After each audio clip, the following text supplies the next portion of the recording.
Well, I think it was kind of a glass half empty and a glass half full. On the positive side, the legislature did some really good things. They balanced the budget without raising taxes. They continued to reform government services so that they could balance the budget, and they didn't raise taxes. Floridians take that for granted in many ways, but many states across the country raised taxes, so we were pleased with that.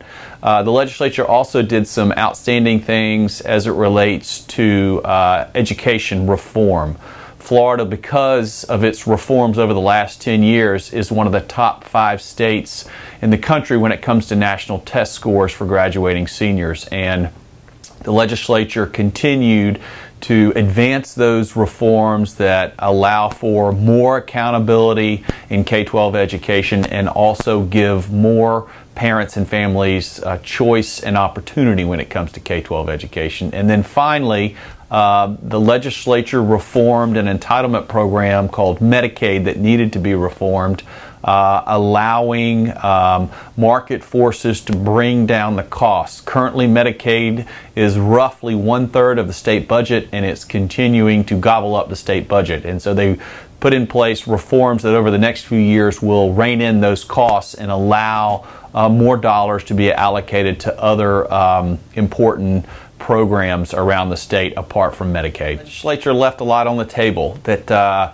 really needs to be done for Florida to move forward in terms of the governor's agenda of creating private sector jobs in this state, and also for the long-term health of the state of Florida.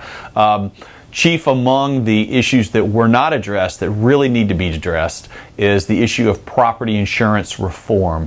Currently, the state of Florida is the insurer of first resort, and that means taxpayers and their wallets are the insurers of first resort in the state.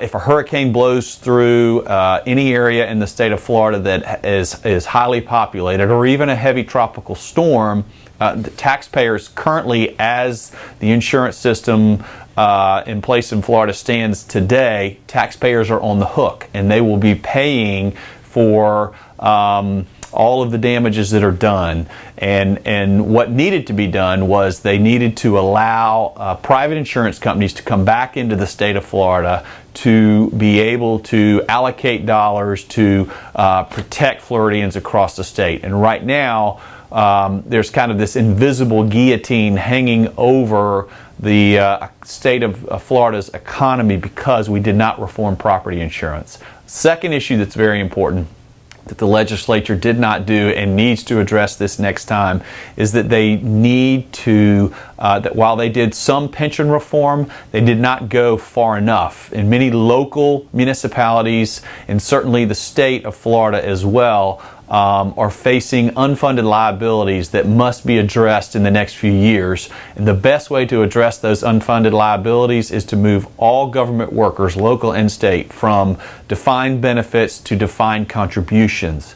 That way, when you move to defined contributions, those dollars will be put in pension into the retirement programs today, and they won't be promises that will be held out for the future that may or may not occur. So they really needed to move from defined benefits to defined contributions.